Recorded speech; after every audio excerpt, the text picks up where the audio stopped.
Ad-din barrister Rafiqul হক medical কলেজে অত্যন্ত আনন্দঘন পরিবেশে অনুষ্ঠিত হলো কালচারাল উইক নবযাত্রা। শিক্ষার্থীদের লুকিয়ে থাকা সাংস্কৃতিক প্রতিভা তুলে আনতে আয়োজিত এই অনুষ্ঠান পরিণত হয় এক বর্ণিল মিলন মেলায়।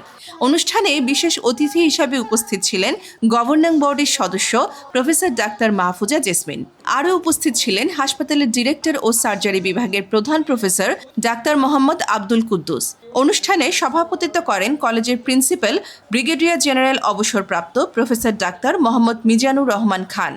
অনুষ্ঠানের মূল আকর্ষণ ছিল শিক্ষার্থীদের পরিবেশনায় মনোজ্ঞ সাংস্কৃতিক আয়োজন। শুরুতেই সমবেত কণ্ঠে পরিবেশিত হয় দেশাত্মবোধক গান। এরপর একে একে মঞ্চমাতায় একক সঙ্গীত, আবৃত্তি ও দ্বৈত সঙ্গীত। এছাড়াও ছিল একক গান, কমেডি কোরাস, কমেডি নাটক এবং নান্দনিক প্রাইজ ড্যান্স, যা দর্শকদের দারুণভাবে বিনোদন দেয়। সাংস্কৃতিক পরিবেশনার পাশাপাশি অনুষ্ঠানে ছিল আলোচনা সভা ও পুরস্কার বিতরণী পর্ব। বিশেষ অতিথি প্রফেসর ডাক্তার মাহফুজা জেসমিন শিক্ষার্থীদের উদ্দেশ্যে বলেন, তারা যেন শুধু ডাক্তার নয়, মানবিক ডাক্তার হয়ে দেশ ও সমাজের সেবায় নিবেদিত থাকে। আকাশে ধ্রুব তারার মতো জ্বলবে, উজ্জ্বল নক্ষত্রের মতো হয়ে চলবে, আমাদের আদ্দিনের সুনাম হবে এবং তোমাদের ব্যক্তিগতভাবেও তোমরা প্রত্যেকে উপকৃত হবে। প্রত্যেকে বলতে পারবে এই মেডিকেল কলেজের আমি ছিলাম ফার্স্ট ব্যাচ, তোমাদের আলাদা একটা প্রাধান্য থাকবে।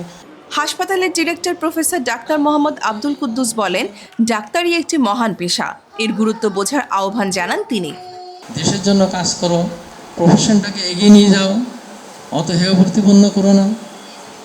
দেশ ও জাতির কল্যাণে তোমরা নিজেদেরকে উৎসর্গিত করবে।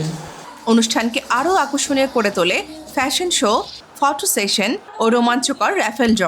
শেষে প্রিন্সিপাল সবাইকে ধন্যবাদ জানিয়ে বলেন, ব্যস্ততম মেডিকেল পড়াশোনার মাঝেও শিক্ষার্থীরা এত সুশৃঙ্খলভাবে অনুষ্ঠানটি সফল করেছে, যা সত্যিই প্রশংসনীয়। ভবিষ্যতে এমন আয়োজন অব্যাহত থাকবে বলে আশ্বাস দেন তিনি।